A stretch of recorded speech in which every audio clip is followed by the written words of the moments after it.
It's the day before Thanksgiving, and the Rams are still alive. This is RamView. It's hot out there, so let's blow them off the line of scrimmage. Headline, Los Angeles.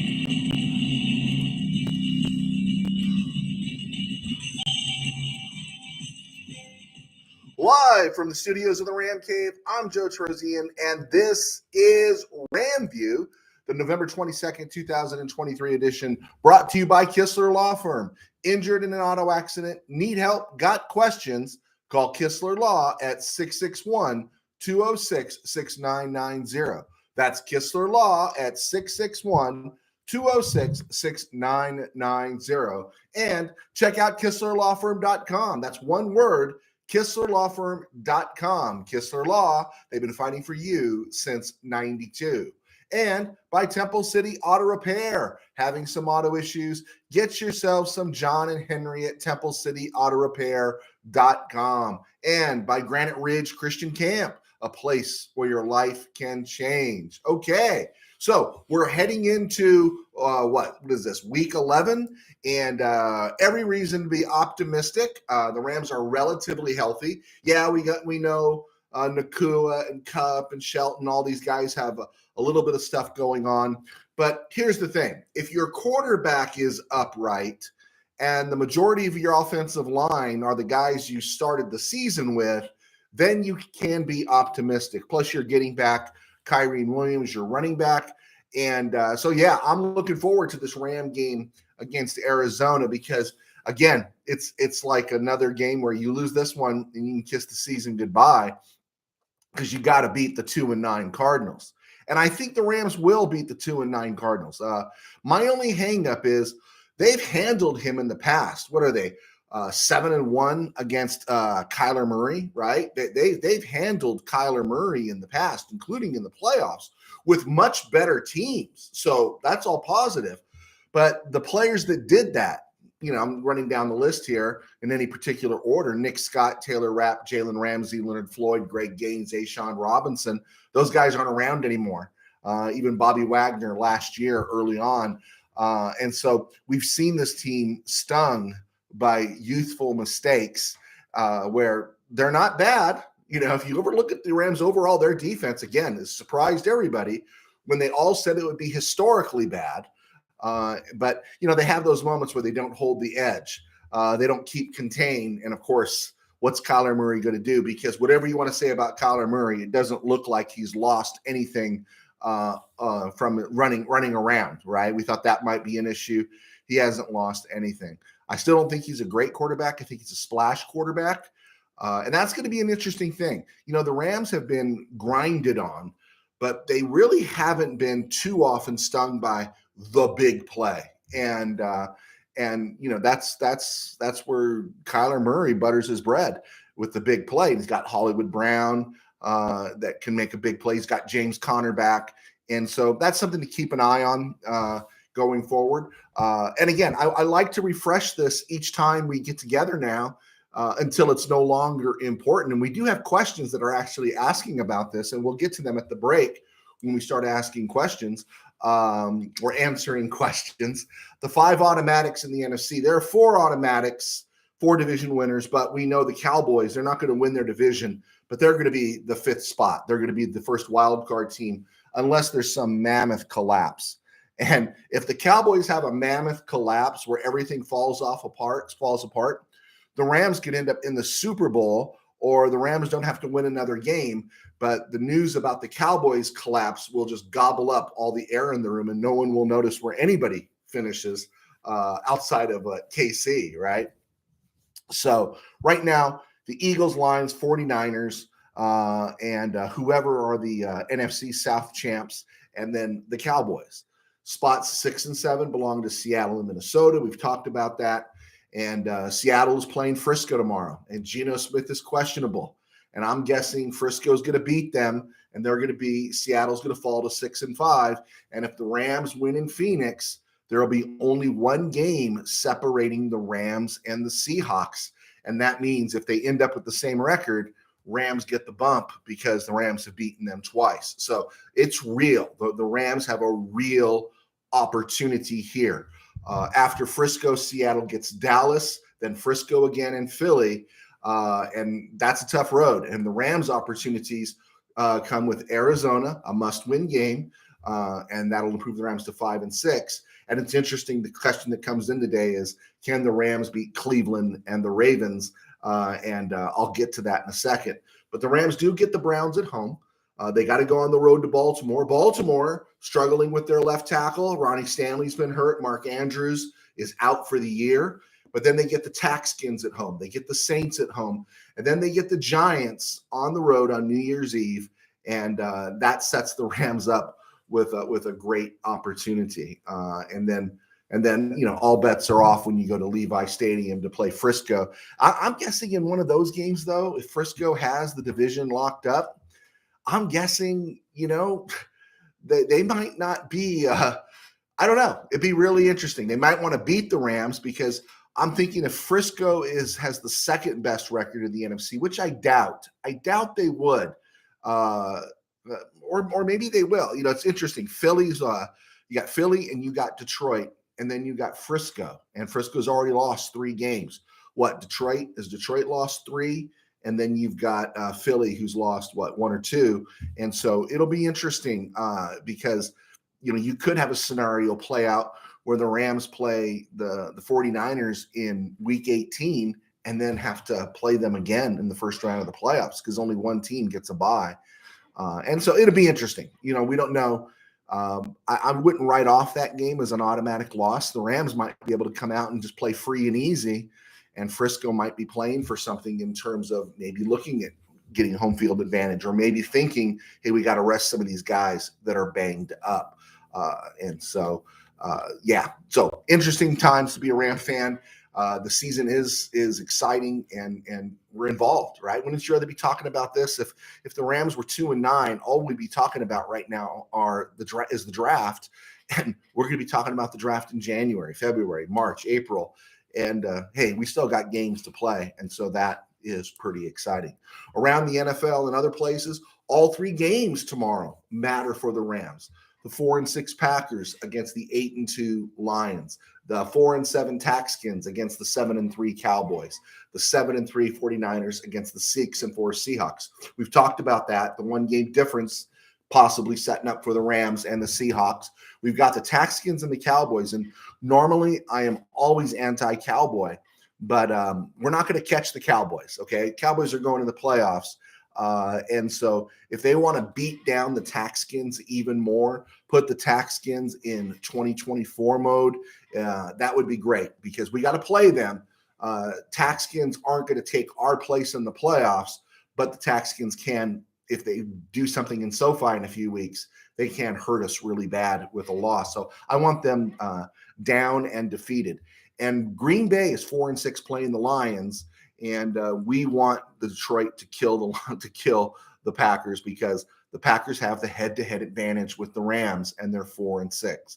So keep that in mind. Watching the Monday Night Football game, the question came up: is Travis Kelce? No, I'm not saying Travis Kelce's a real douche. Travis Kelce old, or is there a lack of focus? I know some Charger fans were upset, and some Chief fans were upset because they don't like Travis Kelce, and they were very happy to see him struggle. They were very happy to see him struggle with those drops. And so people were saying he's old. I think Calvin Coward was saying he's getting old, but okay, he's getting old. Or you also toss in the Swift effect. I honestly believe I can't turn on my TV these days without seeing Travis Kelce. I see Travis Kelce everywhere. I hear Travis Kelce on the radio. I hear Travis Kelce on my podcasts, hawking this and pushing that. And after a while, bro, you begin to lose focus. You begin to lose focus, and so that's my thing. And then you toss in Taylor Swift. Now maybe they're really in love. That's awesome. But that's not a normal relationship that it's just between you and them. It's between them and the world. And so, yeah, there's a lot of stuff going on in Travis Kelce's life, let alone a podcast with his brother. And so, yeah, this is the kind of thing that I just been thinking about with the Chiefs, right? Let alone, I mean, Marvis, MVS Scantling, Valdez Scantling dropping that what would have been a game-winning touchdown pass. If I'm Patrick Mahomes, I'm a little bit frustrated, although he seemed to hold it together. I think the Chiefs are going to be okay, but they really gave that game away on Monday night. Chargers put Joey Bosa on IR, and here's just some stuff to think about with Joey Bosa. He's 28. Since 2016, he's played 3 full seasons. He was the 3rd overall pick. He played 9 games this season. I think he's coming back. I'm not sure if he's going to come back this year. He played 9 out of 10 this season.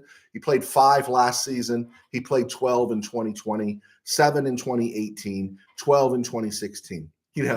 But it's cool, right? He's only a 36 rock cap hit next year and a 32 rock cap hit in 2025. I am so happy for the Bolts.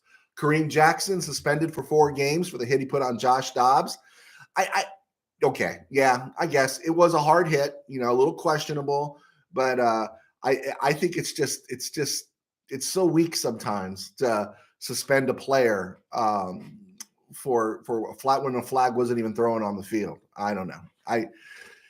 He asked the players union was involved and everything, so he's going to lose some money. But man, I wish the Rams had some people with a Kareem Jackson mentality, not to hurt anybody, but just to be super physical. News for the Rams as they play the Cardinals. Kaiser White, their off-ball linebacker, they had signed him from Philly last year. Came over with Jonathan Graham. He's on the IR.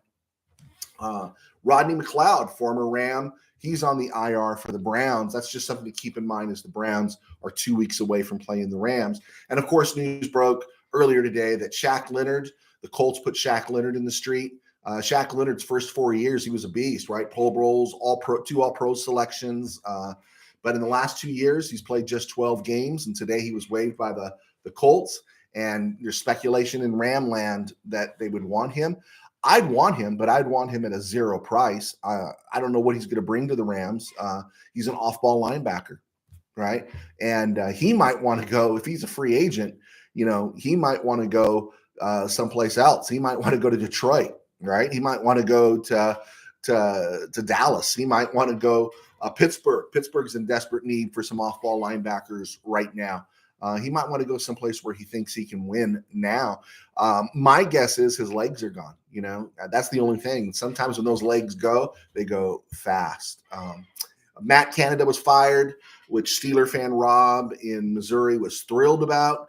But every time I think about Kenny Pickett, Canada probably had to go. I'm not arguing that, but I think Pickett should be on notice. Every time I want to get into Pickett, he just misses so many open receivers, so many, and then seems to tighten things up late in the game. But the problem is this Steelers team is good enough to be a contender now, and they've got weapons now at running back, at receiver. They're getting their Freiermuth, their tight end back. This team should be competing now. This is why I said the Steelers would blow out the Rams back in the spring, because you just looked at everybody. Their window is open now, and you can't wait for Kenny Pickett.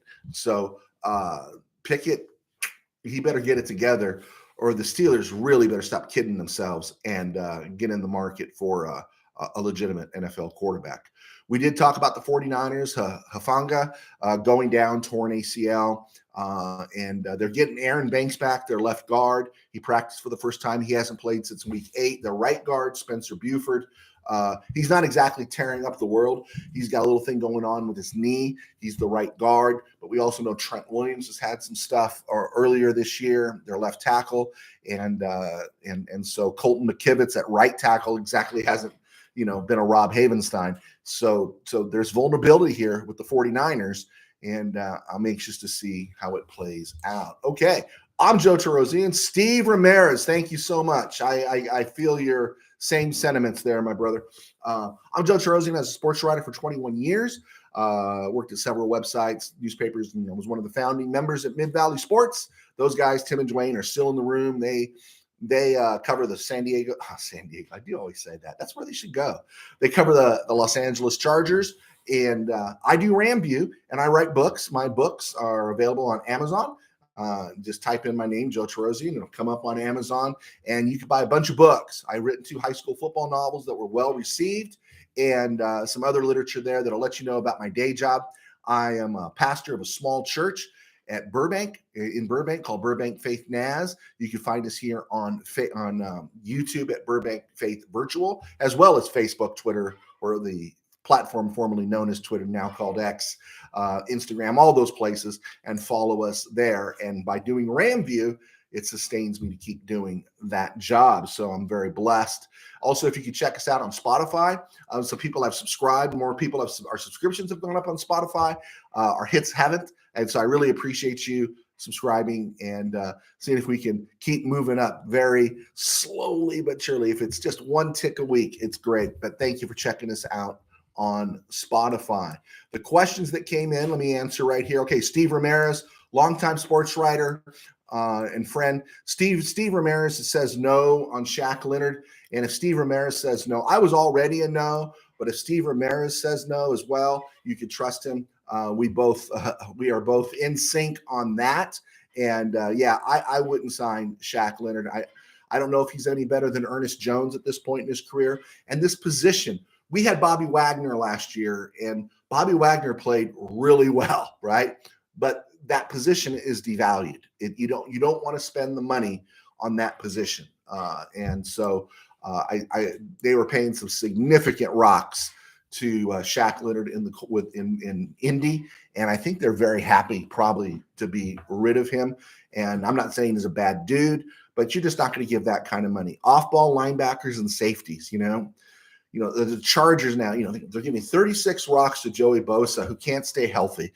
And then they're giving all that money to Derwin James, who has struggled staying healthy too. That's a lot of chips they're putting down on their defense. And you got a quarterback like Justin Herbert. And to me, it's just a misappropriation of salary cap space. And so, Shaq Leonard, I'll pass on that.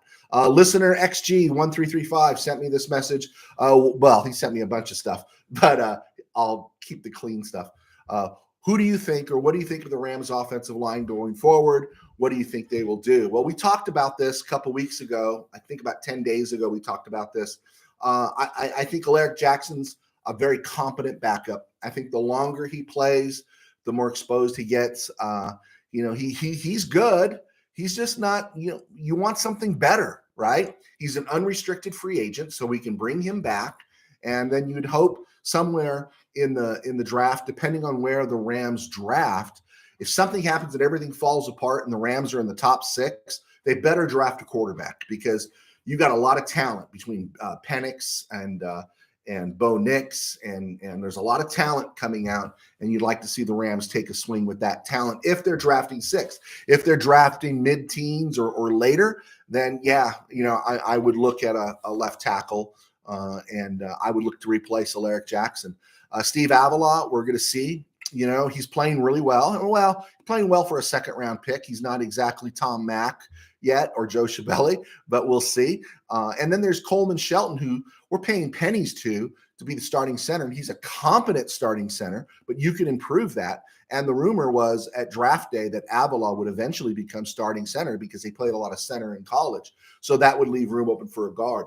Kevin Dotson, again, we talked about this. Kevin Dotson is graded the number 1 right guard in the NFL.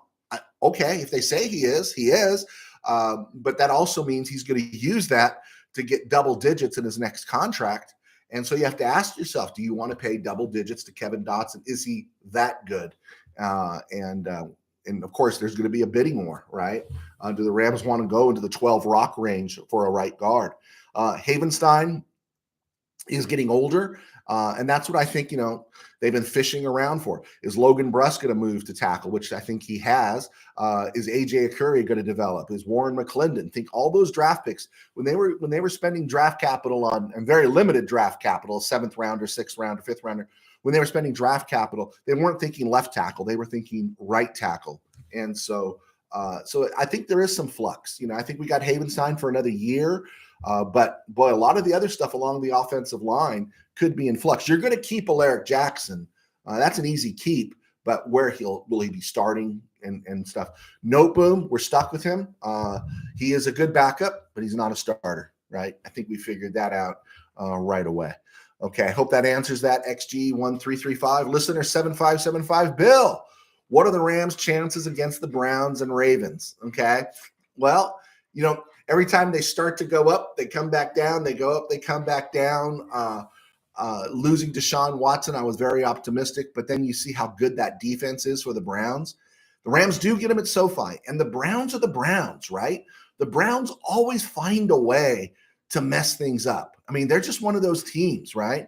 They're just one of those teams. If there's a way to mess it up, if there's one way out of 100 to mess something up, the Browns will do it. And it's a curse, right? They're like the Cardinals. They're just cursed.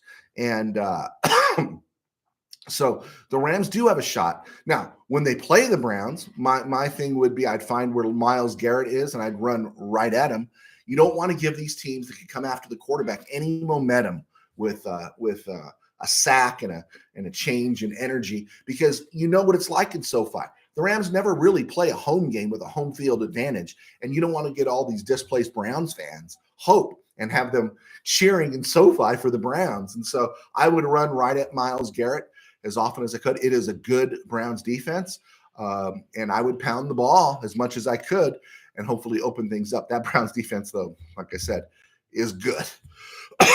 The Ravens are in Baltimore, and sometimes this team lost to the Colts in Baltimore. Okay, the Ravens lost at home to the Colts, so they are beatable. They have days where they go brain dead, and we don't know where the Ravens are going to be in a couple weeks. Is Ronnie Stanley going to play? Their left tackle, that's critical. Mark Andrews went down for the season. Players get hurt. You don't know if OBJ is going to be still out there. Players get hurt on this team because they're a physical team. If I had to say, in my heart of hearts, I see the Rams possibly beating the Browns and losing to the Ravens. If they lost both games, that would drop them to 5-8, and that wouldn't look good at 5-8. But remember who's coming up: the Saints, right? The Taxkins, the Giants. All these teams are coming up. They get, and so that would allow them to go to 8-8, and then of course then you get Frisco, and that would mean the Rams would be 8-8, the final week of the season, playing for a winning record, and that would make things kind of tough. So they have to pick off one of those wins against one of those teams to make their road a little bit easier. Okay, Rams update. Darrell Henderson was cut. We all knew that, and he's on the practice squad. Makes perfect sense. You weren't going to move Zach Evans. You were going to keep Royce Freeman, and Kyren Williams is back, but you're going to keep Darrell Henderson around because he's a valuable piece, and you can activate him at any time. Cameron McCutcheon was cut from the practice squad. Kyren Williams and Jason Taylor II have both been designated to return from the IR. I'm expecting to see Kyren Williams this week. Jason Taylor, I don't. I think the Rams are going to push it as far as they can before letting us know what they're going to do with him, because that would mean a move. Either, not going to be Jordan Fuller. John Johnson is starting to get playing time now. Russ Yeast. I don't think the Rams are done with Russ Yeast and Quentin Lake. Keep an eye on Quentin Lake's hamstring because it limited him. He did not practice. And Quentin Lake's been a valuable piece this week. Cup didn't practice this week or today.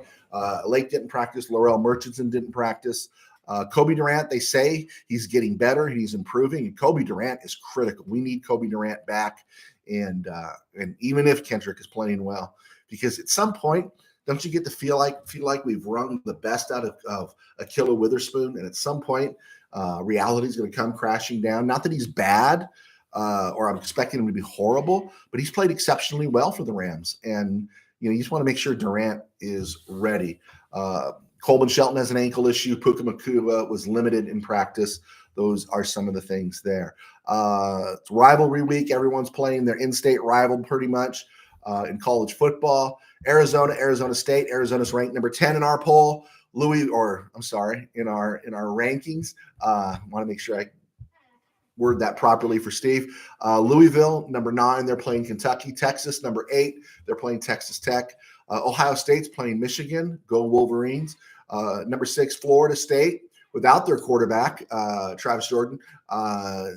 They are playing Florida at 5-6. Alabama, 10-1, playing Auburn. That should be a blowout. Auburn can't even get by New Mexico State. Number 4, Oregon playing Oregon State. You hope Oregon doesn't overlook them. I think Oregon is prime to get jobbed. I really do. I think they've got to win out if they want to get to the playoffs. And they're one of the best teams in college football. I think they beat Washington the next time they play them. Washington, I got ranked number 3. They play Washington State for the Apple Cup. Georgia Tech, and then Michigan, Ohio State. Those are our top 10 teams. And USC season is done. There you go. Okay, Cardinals-Rams, November 26, 2023. Rams lead the series all time. 48, 49, 40. They're 2-0 in the playoffs, 7-1. We were right. I checked that. 7-1 against Kyler Murray. Everyone was up for the Cardinals when they made their draft this year. They picked up Paris Johnson, B.J. Ojulari, Garrett Williams, Clayton Tune. And it looked like a mock draft for the Rams. You're right, when you got to Ojulari, Garrett Williams, and Clayton Tune. But Paris Johnson, number 6th overall pick at Ohio State, has not looked great this year at right tackle. His running mate, DJ Humphries, longtime left tackle, he's not looked great either. And so that's where some of the struggle is for this Cardinal offense. B.J. Ojulari got off to a slow start, but he's got 4 sacks in the last 3 weeks. He played at LSU last year. And he's starting to warm up on the edge. Another guy that's starting to play well that was coming off a knee injury and it dropped him in the draft was Garrett Williams out of Syracuse. If you're a Ram fan, you can remember last spring, Garrett Williams was on a lot of boards for the Rams, and he came back week 7. He's playing well. Michael Wilson, Stanford, he's played well. He's moved into the starting lineup, but he's got a questionable shoulder, so we don't know if he's going to be there. And Clayton Tune was one of their draft picks, and he's become their tush-push specialist. I predicted that by the time the Rams went to Glendale this year, Kyler Murray would be back and the Cardinals would be 0-11. Well, Kyler Murray is back and the Cardinals are 2-9. I hit pretty good there. A couple of things to just think about when you think about that Cardinal offense. James Conner is a beast. I know some people don't like us using the word beast because it's been overplayed, but I think Connor falls in the beast category. And Hollywood Brown, who I don't think is that great, but he is great at making a big play every now and then. Defensively, Budda Baker, you got to like Budda Baker, but they lost Kaiser White to a biceps injury.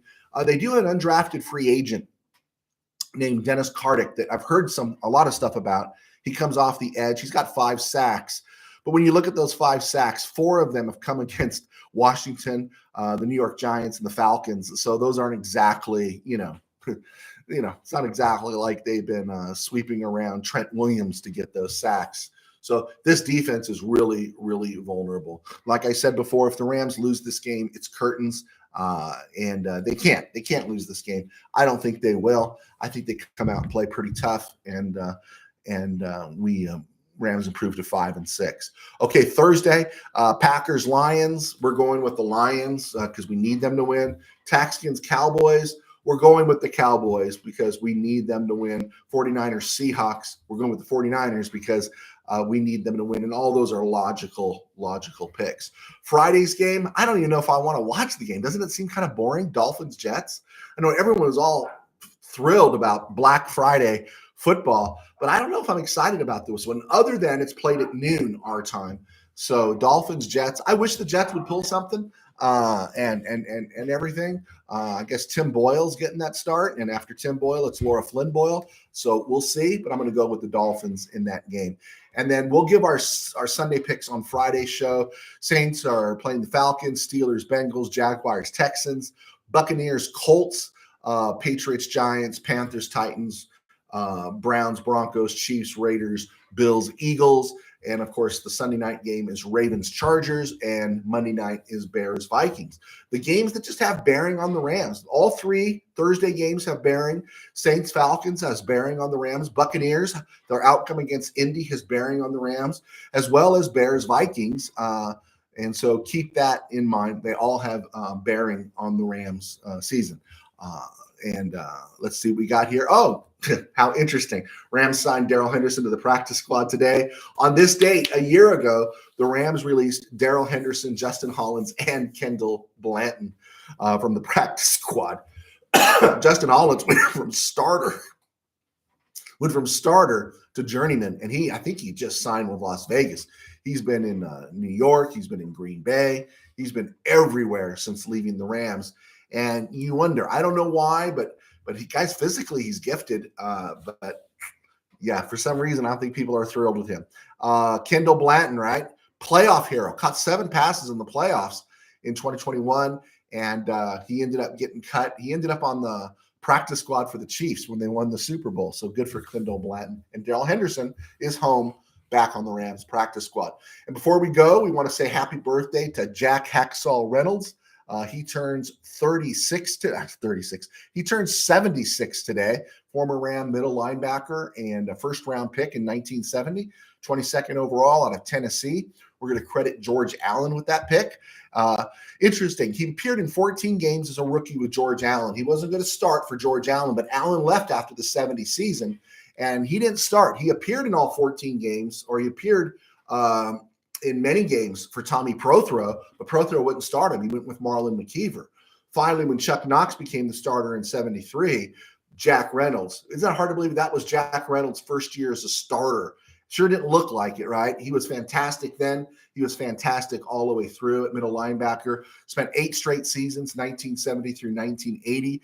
He only went to 2 Pro Bowls, which is kind of a shame. But when you think about the middle linebacker position in those days, you're dealing with the likes of in the NFC, Bill Bergey, Leroy Jordan, Harold McClain. I mean, there was just a lot of middle linebackers, Jack Lambert. There was a time you can name off all the middle linebackers in the NFL. Tommy Nobis in Atlanta.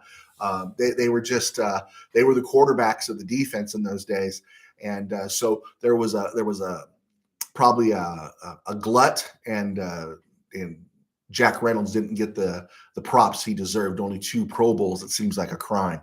He spent his last 4 seasons with the 49ers, 81 through 84, and won 2 Super Bowls. So that means he appeared in 3 Super Bowls. We're not going to share it today, but it's an interesting story. Back in '77, he was having a fight with the front office, and the Rams for a day traded him to the Tampa Bay Buccaneers, and he refused to report, and everything went haywire. We shared that story. We're not going to go back into it now, but happy birthday to Jack Reynolds. And on this day in Ram history in 2014, kind of sad, Larry Kelm, who was kind of a journeyman linebacker, undrafted free agent. No, he wasn't an undrafted free agent. He was actually drafted 4th round, 108th overall at Texas A&M by the Rams. He was with the Rams from 87 to 92, filled in different spots. He died on this day in 2014 at the age of 49. And just he was hunting, and he had climbed some windmill to get a shot at a deer, and he fell and he died at the age of 49. So remembering Larry Kelm on this day. And I think that is gonna do it. It was a stone groove, my man. It was a stone groove. It's always a stone groove. I know we're cutting it short today, but Jeff Seaman, there you go. Jeff Seaman, Jim Carter, Steve, yeah, I remember all the Willie Lanier. I mean, there were just so many linebackers in those days that position was so valued. It's not, which is why we don't go after a Shaq Leonard. Steeler fan Rob in Missouri, that's right. The clowns are the clowns. Okay, you know what? You're right. But if you don't do something about your quarterback and your window closes with these guys, the guys that you have now, then you got no one to blame but your boys there in Pittsburgh. Okay, guys, thank you so much for clicking on. Hope everyone has a great Thanksgiving. And we'll be back Friday and talking some football and recapping the games. God bless. Take care. Check us out on Spotify. Go Rams.